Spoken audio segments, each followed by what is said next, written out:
No one in this world can you trust. Not men, not women, not beasts. This you can trust. Hello and welcome to another episode of Glory of Golden State Gaming. I'm your host, Swamp Swimmer, and with me today, the Lex Luthor to my Superman, Henry. Go on. Does that make sense? Is that a good comparison? I'm going all villain comparisons right now. I think we did that one, but yeah, it works. Shoot, So I good we gotta did think of another one then. So hey, we are back with round 4 of Masters, which you were our super secret spy. It's been a few weeks of no battle reports. That's my fault. I've been a little busy. But Yeah. before we get into it, I wanted to ask you a gameplay question. So, like, obviously, the worst thing you can do at the table with another player is cheat. Like, cheat the rules or deceive your opponent. Like, that's just straight up wrong. But what in your opinion is, what's the right word? Not, like, inappropriate. But, like, not in, like, cheating, but, like, immediately picking up dice after you roll them and saying the results is kind of, like, uncouth. Yeah. What things on the tabletop I think my annoy biggest you? one is Yeah. I think my biggest one is rerolling like a cock die. What is a cock die? Before discussing it, because everyone seems to have their own personal definition of a cock die. But I find it to be kind of a taboo when it comes up after a roll has been made. Yeah, I can agree with that. I've been guilty of before that a dice too. is thrown. I've been guilty of that a few times. You're right, outlining, because I know a few players that say anything that doesn't land on the flat tabletop is a reroll. Like anything that even lands on flat terrain, I'm gonna reroll those too, as long as it's clear. Yeah. Or the people who, if you can put a dice on a dice, it's flat. But Yeah. everyone's got their own rule, so it's good to know at the beginning of the game. And I will normally just mimic whatever my opponent does. So if touching a piece of paper means it's cocked to them, okay, it's cocked. Like, we'll do it again. But for me, everything's flat unless someone says it's cocked, and then I'll reroll it.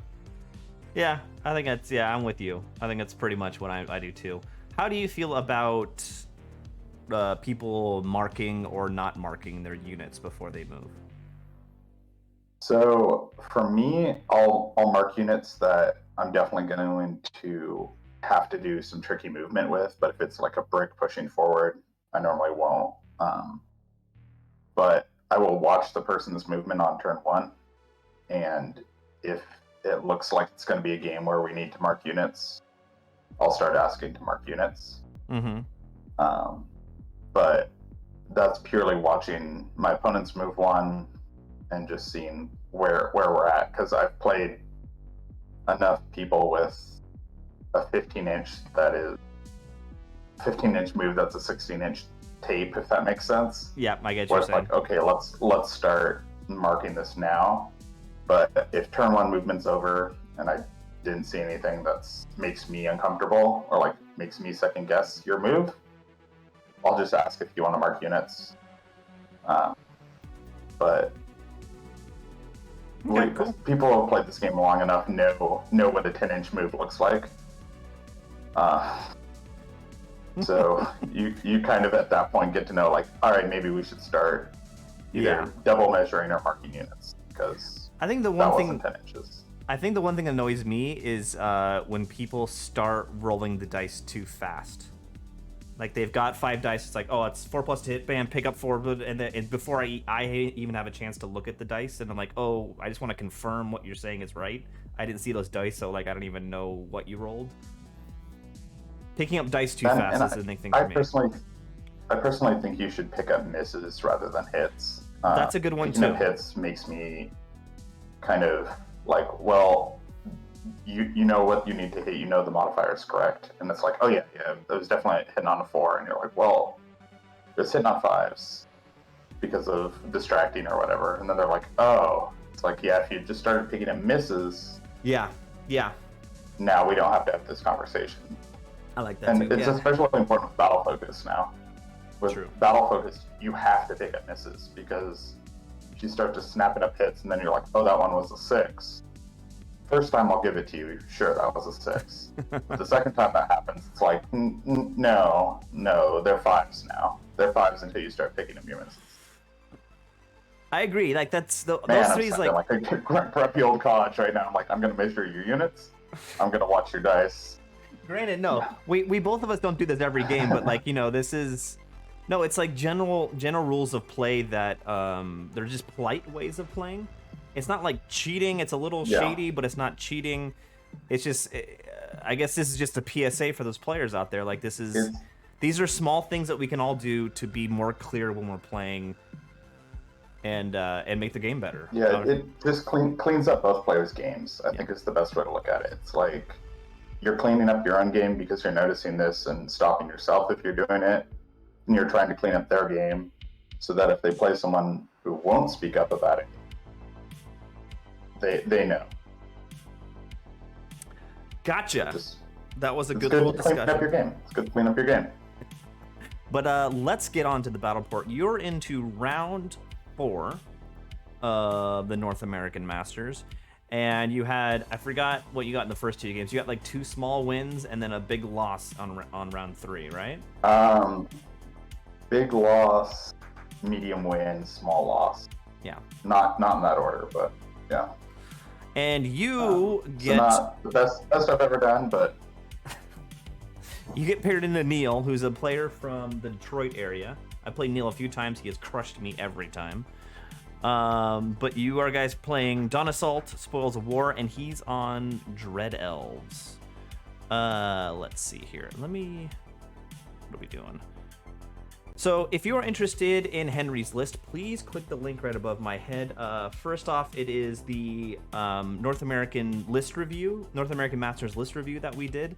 And then the second link right above my head is the round 1 video with Henry, where we go in a little more depth into his list. Please click those links if you're interested. But let's go into Neil's list. He went for the double Warlock, Master and Adept, Witchcraft and Evocation, a Binding Scroll, an Obsidian Rock, Fleet Officer General with the Mask of the Warcrow, pretty standard. 1 Silent Assassin, which is interesting.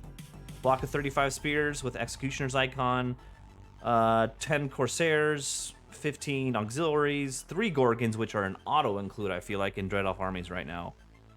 10 Obsidian Guard, Effigy of Dread, 10 Judicators, 5 Dark Riders, 2 Raptor Chariots, and a Mist Leviathan. What do you think about this list, and then what do you think about this list against your list? So it's pretty bog standard for what Dread Elves are doing right now, where it's MSU, 1 Brick of Spears, and then it's like flavor how you like to play the game, so Raiding Chariots instead of Black Cloaks or whatever for this list. Personally, I don't think this list is much of anything for my list to deal with. Small units versus occultism is a green light.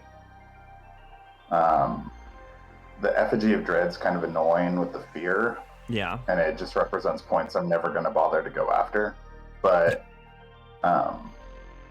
I play a lot of MSU Elves, so I write lists that can beat MSU Elves, and that's what this is. So just MSU How are you gonna paper cuts. Yeah, it's paper cuts. And those Gorgons, man, I hate those Gorgons. They're the worst. This is deployment. Go ahead and go through his line, or talk about your deployment first, like the whole deployment phase, and then we'll go through. It was a map pack that had a piece of impassable in kind of the dead center of one of the players' deployments, right there. So I won table sides, so I gave him the dead corner, which was the empty corner, and then dropped him with the impassable kind of dividing his deployment zone in the middle. Yeah. He did what everyone at this tournament did against my list, which is he just dropped on me, which I will say time and time again is just a mistake. I think dropping on random players is okay. Dropping in the Masters, where everyone knows what they're doing and can counter deploy you, is just a mistake. I don't think it's correct, and I think I actually told him as he was dropping that I didn't think it was correct. But, So this piece of terrain here, we were near the bottom. Is that a? We were near the bottom table, so I was being a bit more vocal about mistakes and corrections I think both players should have been making during our games. Yeah. This piece of terrain here, is that a and hill? That piece is a rune. That's a rune. A rune. Yeah. Okay, so tell me what you got on the board left to right. So, far left, you can see Vampire Knights, and there's a Varkalak just past them. Then a Dark Coach and the other Varkalak. Skeleton Spears with, it looks like the Necromancers in there, because there's some guys hanging off the back. Yep. Gas Dart, Ghost Dart, Wraiths, Gas Dart, the Dragon with the Evocation Necromancer behind him. To just heal those wounds. All the zombies in the world. Oh, sorry. Then it's the Wraiths. The dogs are between the gas, not the Wraiths. Oh, you're right. Dogs over here. And then the last unit of dogs on the far flank. His deployment is from left to right: Obsidian Guard, Gorgons. I think that's Corsairs or something like that. Corsairs, yeah. Obsidian Guard, Chariot, Dark Riders and a Dart, and then Judicators. The crossbows, giant unit of spears. With his characters in there. Effigy of Dread. And then Chariot. And I believe his Master is in the crossbows, and the other characters are in the spear brick. Okay. All right. And he dropped to go first, I'm assuming. 3 pennies. Yeah, he dropped to go first. Let's move it along here. So this is just the Vanguards and going into his first move. So the Varkalaks press up with the Vanguard just to dissuade him from shoving too hard at me. Doesn't really work, as you'll see, which I'm fine with. But Varkalaks in this matchup are just incredible. They love fighting tiny units of elves. So I'm really happy with anything he gives them. And I think for the most part, he has to flee any Varkalak charge. So I'm happy with the Varkalaks moving up here, and then you can kind of see the dogs in the water right there. I think both dog units just grilled up because I want him to charge dogs. I want him to get closer to me. Gotcha. And this looks like after his turn. Yep. So he grills up pretty hard. Everyone's moving forward. He's got all these kind of staggered units, like covering each other for counter charges.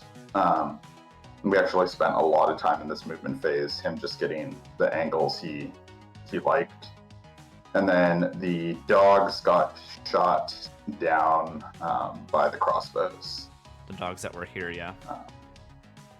Yeah, just the unit of crossbows just deleted them, which I'm fine with. That's like the crossbow shooting's not terrible for me, but if he wants to shoot dogs, okay. It means the crossbows are closer, so that works for me. So this is my one, and all this movement he kind of did. So the Varkalak on the right, the one sitting on the War Machine, charged his Dark Riders, which he held, and then the Spirit Host charged the Dark Riders, which he fled, which bounced through everything, and the Dark Riders end up actually behind this piece of impassable terrain. Oh, so they're somewhere over here, yeah. Yep. Then the Varkalak can just see the front corner, or the front flank corner of the chariot. So I redirect into the chariot, which he flees. Yeah, he's over here now. So he bounces through everything, and actually gives most of his army a panic. Actually, with this, because it bounces through all these units and gives them all panic. Then the left hand Varkalak charges the Obsidian Guard, which he flees. Yeah. Which was interesting to me because he had pushed them up, and it seems odd to just push them up to have them flee right away. But then the Vampire Knights plus the Varkalak both needed something fairly short to redirect or to charge the Medusas. So I would go into the Gorgons. Pretty happy with this. I know they're incredible against 2-up, 2-wound Knights, but the Vampire Knights swing before them. The Varkalak swing Simo. I think you only have to worry about the agility 10. The stairs. Yeah. Yeah, and I just need for them to go away. And besides putting skeletons into them, this is going to be my best chance. So in we go. On the other flank, I don't think anything happens, but I might have a picture. Let's see here. Yeah, it looks like you push the dogs up. Yeah, so the dogs run up to chap up the chariot and kind of mess with the missile weapon. And the wraiths and the zombies both get their center on the hill. Because while zombies can't do much, charge flank zombies banner in the hill, off the hill, is still enough to cause fighty elves a problem. Like, they're losing that first round of combat and they're not steadfast. So it's true. It's something he has to respect, but it's something that's not worth any point. Yeah, true. And then the gas darts zone up to start making these little thread the needle charges, just in case he tries to get tricky with his wizard master or something, and just if he gives me an easy charge like I was given in my game 1, I'm going to take that charge and just try to end the game right there, because it doesn't matter to me if the gas darts fail their charge. True. Snipe those characters. Let's see what's next here. Yeah, this looks like after combat.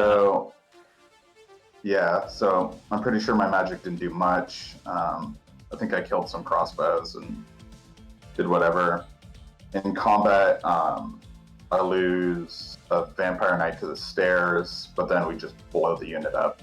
I don't even think he took a crumble test. I think they just died. And the Knights overran because I didn't want them to get charged by the Corsairs. Yeah, that makes sense. Which in hindsight, who really cares? But the Knights overran to safe distance because the Obsidian Guard had fled. So there was no real threat to the Knights anyway. Yeah. And then the Varkalak just reformed, so he had arc on everything to the right of the tower and could still see the fleeing Obsidian Guard if they rallied. Gotcha, the one that was off to the left. Yeah. Yeah, so overall pretty good turn 1. He fled with the Corsairs too. The Corsairs are over here now.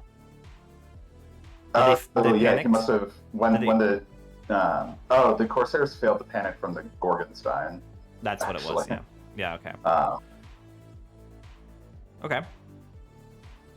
Looks like his turn 2. Yeah, so this was weird. He charged the spears with the general and everything into the gas dart,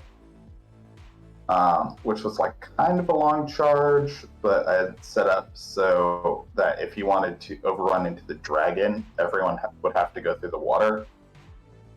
So instead, he opted not to go towards the dragon and just stay out of the water, which personally I thought took this charge was taking the spears out of the game, because there's nothing really behind the Gat Start but a necromancer. So I wasn't too concerned with anything happening to them. The Judicators charged the Varkalak on the one sitting on the gun, which pretty bad for the Varkalak. Judicators are one of the units that can actually cause him a bit of a problem, but the Varkalak was doing his job. He was poking his little units out of the way, so I was fine with him going down. And then the Obsidian Guard rallied, and the Chariot charges the dogs that was chaffing it, just to get them out of the way. Off to the left here. It seems like everything rallied, at least everything in the picture, and then the auxiliaries jump up on the token here. Yep. Yeah, they reform a bit wider and get on the token. Right. So you can see the Chariot. Yeah, this looks like your bottom of 2. Yeah, actually it is. So what happened is the Spearman blew up the gas start. Yep. And then he had a problem where, and we talked about this for a while, where you see he's between the dragon and the zombies. So he needed a pretty high overrun to get out of the zombies' arc. I'm not actually sure he could have gotten out of the zombies' arc. But then he had the choice of either facing the dragon and giving the zombies his rear, or facing the zombies and watching the dragon walk away. And that's a tough choice. I mean, I was interested in talking about this at this point, so I think we talked about this for a good 4 or 5 minutes, because I pretty much mapped out for him, if you give the zombies the rear, that unit's going away. Just the static res beats out the wounds you're doing to me. And if zombies even kill he would only elf, get I'm 6 swings on you. He'd only get like 6 swings on you, and you're getting 10, but you're just static combat resing him to death. Yeah, it's 5 or 6 attacks versus 10 plus charge rear, big rear, 3 ranks. Like it's just death. The Judicators blew up the Varkalak and didn't overrun far enough to hit the coach, so the coach charged them. The gas start charged the Obsidian Guard, and the Ghost charged the crossbows. And over here, did this chariot whiff up here on the top right, or it killed the dogs? So actually, this chariot killed the dogs. Yeah. And then he had a very low overrun, or maybe even didn't overrun. The Wraiths charged the Miss Leviathan, and he decided to flee that. So the Wraiths redirected into the chariot, and it passed error, and he decided to stick around there. And I believe you can kind of see in the very left that those Dark Riders rallied and ran up in front of the Varkalak. Yeah, okay. Also, I think at this point I forget to move the Vampire Knights for the rest of the game. I just forgot about them, but they more or less did their job. They can sit there. I don't care. Ooh, and then something crazy happened. Yeah, this is... He turns to face the zombies, so the dragon doesn't need to move very much to keep the Spearman unit in its arc while still starting to apply pressure. So the dragon pushes up. I do a few different spells, and then... Or no, I lead with Mark for Doom. I lead with Mark for Doom, because I want to Grave Calls a few things. And since I can see the back corner of the spears, I can pick out the character. Yeah. And he decides to let it go. And he's like, well, as long as you don't hit the 3 to wound, I'm fine. Because his general has no saves. It just has like a 2-up armor or something like that. And you spiked it. Yeah, spiked it, killed him. Oof. So that's super nice, easy points, and it also means that the zombie combat might actually go on longer than he wanted it to, because now he doesn't have that focus. So it's one more little Oh, because now he doesn't have straw being put on his he back. doesn't have the Mask of the War Crow anymore. Yeah, or the Sigil of the Fleet, or whatever it is. Yeah, gotcha. Yeah. All right. Yeah, so the Varkalak, of course, murders the Dark Riders. Yeah. The coach kills the Obsidian Guard, I believe, before they swing between the Impact Fist and the Vampire. How is that? Damn. Okay, go ahead. D6 plus 1, Strength 5, and then the Vampire's 4, Strength 5. I'm like, it's only 10 bros. It's only 10 bros. The gas dart does exactly what they're supposed to do. They stick. They hold up the yeah. And actually, I think peel off most of the back rank, which I've done the fight of 10 Obsidian Guard versus the gas dart before, and it's very rare the gas dart loses. Just that toughness plus fear plus stomp is just, it doesn't care that you have good stats. You're still defensively an elf. Yeah. Combat versus the crossbows, the ghosts break them, but I fail to catch them. Mm-hmm.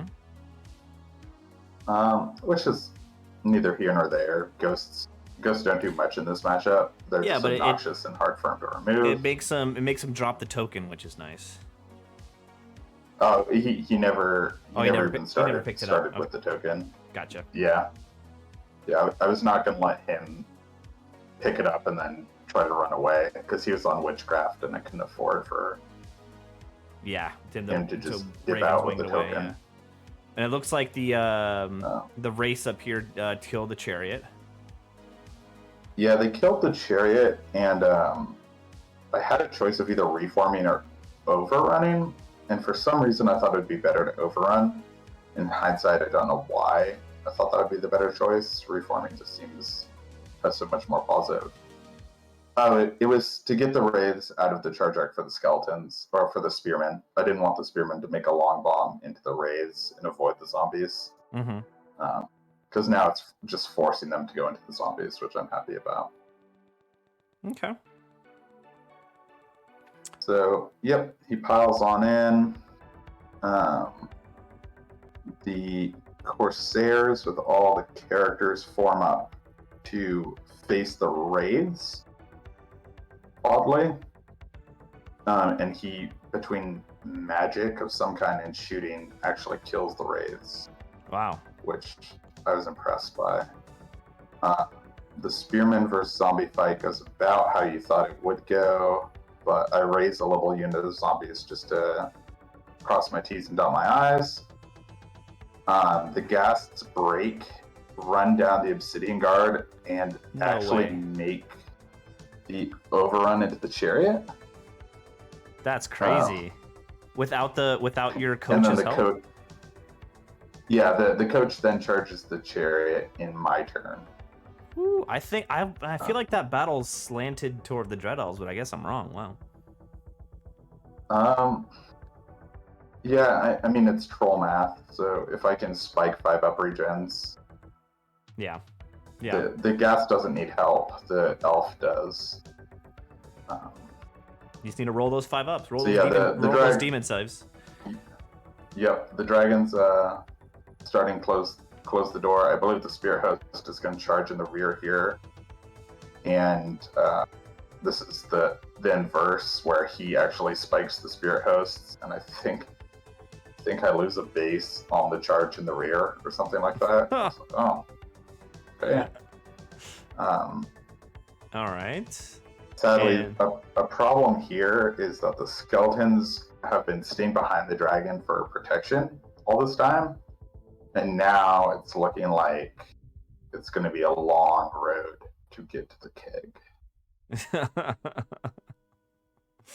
All right. And let's see.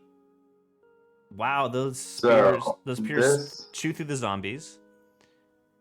Yeah, so he spikes the zombie combat and goes on makes it go one less turn than I thought it was going to go. Uh-huh. And then he shoves up onto the OBJ.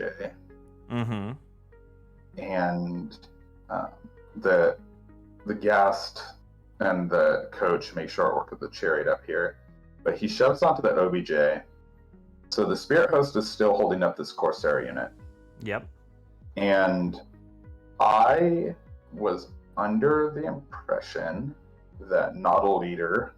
Well, so a few things happened here that kind of led to this game, us having some disagreements about this game. Mm-hmm. So I was firstly under the impression, and I have played so many variations of this scenario, that in my brain you can't pick up the keg while engaged, because that's how it was for most of the tournaments that ran the scenario in 8th.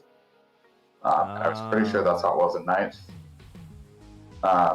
I don't think. So did he you what was pushes the on final the ruling? What was the final ruling? He can pick it up? So when we looked it up, it says nothing about being engaged. Okay, so he can pick it which up. I think is awful.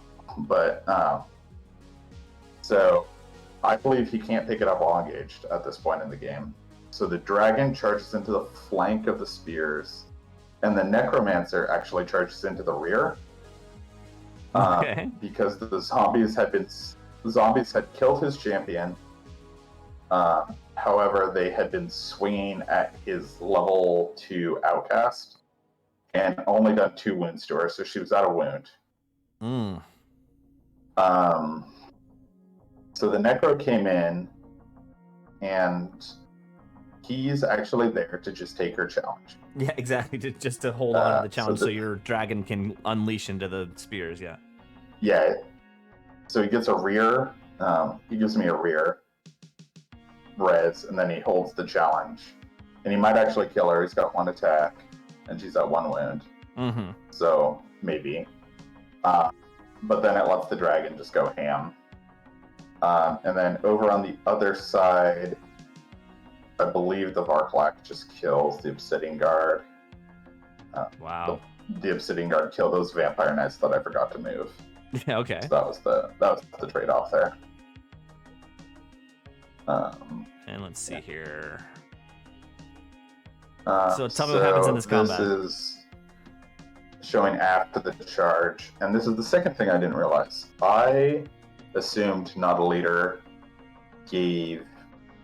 meant you couldn't contribute your leadership to the unit. That's actually not what it does.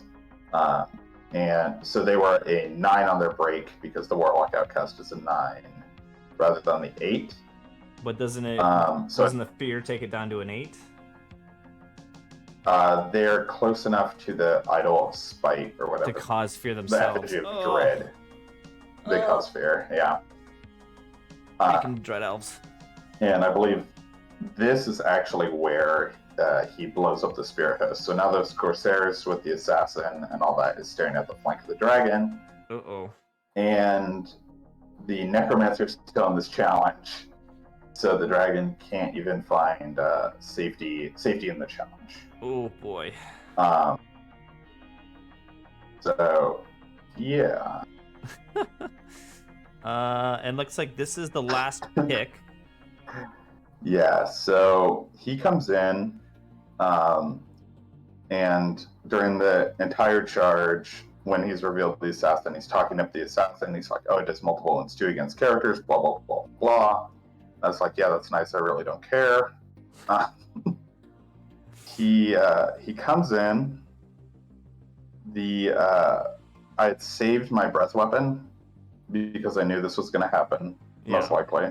After my last game with Jeff, I knew I wasn't going to break this unit. I needed to just grind them down. So he comes in. The assassin, because of distracting, only hits me once and wounds me once, and I make the 6-up regen, I believe. Oh, so boy. It's just like, nothing, don't care. Oh. I blow up the unit. The Corsairs auto-break. The Necromancer kills the mage, In but the challenge? he sticks. Okay. Yeah. And at this point in the game, we are still playing under the impression that you can't pick up the keg while engaged. I see. So I reformed the dragon so that it is in occultism range and arc on the fleeing generals unit. Gotcha. So the dragon's still with the spears, but... And then I think that's the last photo. I believe that is the last photo. Yeah. So there's one more thing that goes down. So I have last turn, and in my magic phase, I just blast off the Corsairs, but the Wizard Master and the Assassins stay alive. Wow. Okay. And as we're tallying up points, he's like, "Oh, I just looked it up, and you can pick up the keg while in combat." And I was like, "Okay, well that changes my entire magic phase because now I need to break the spearmen, not blast this general's unit." So we have this discussion about it because he was like, "Oh, well, I want to pick up the keg. I want secondary." And I was like, "Yeah, I told you that you couldn't, but we probably should just check it there. But sure, you give me my magic phase, and I'll let you pick up the keg." Yeah. So in this magic phase, this new magic phase 6.5, and this is actually turn 5. We didn't get to turn 6 because reasons. I blow up and break the spearman unit, and the important thing is break them. I don't kill them to a man. And I break them, and I pursue from the necromancer, and I overrun and hit the fleeing general or master's unit. Oh. And we had already gone back and redone the score once because of the secondary. Because we had submitted it that no one got it. And then we submitted it, he wanted to submit it that he got it. And I was like, "No, we need to redo this." So then I picked up everything with this magic phase because then I overran and did this whole thing. Yeah. And I was like, he was like, "Oh, we'll just say that neither of us got the secondary." And I kind of realized at that point that we're at a table in a Masters where it doesn't matter, and I would much rather preserve some semblance of a relationship with this player rather than be like, "Well, no, now I get everything in the kitchen sink because you made me go back and redo this." So I said, "Yeah, just whatever. I get the mage, half the spearman points, and you don't get the objective. I'm happy with that." Yeah. Because what this actually is a 20. Like, him making me go back and redo this makes it 20-0, but it's a 12-18 with quite a few asterisks on it. So it's not the best way to end a game. Yeah, that's a tough way to end the game. It gets when you go back and redo whole phases, it gets tricky. Yeah. But I mean, hell, it's still a win, and you're right. There was no clean way to do it. Yeah. I think you both are right. Both of you are not competing to win this tournament, so it's really no big deal. But yeah, 12-8's still a win. Yeah. All right. Hey, if anyone's still watching, please hit that like and subscribe button, and we'll be back next video with round 5. I promise I won't cheat this time.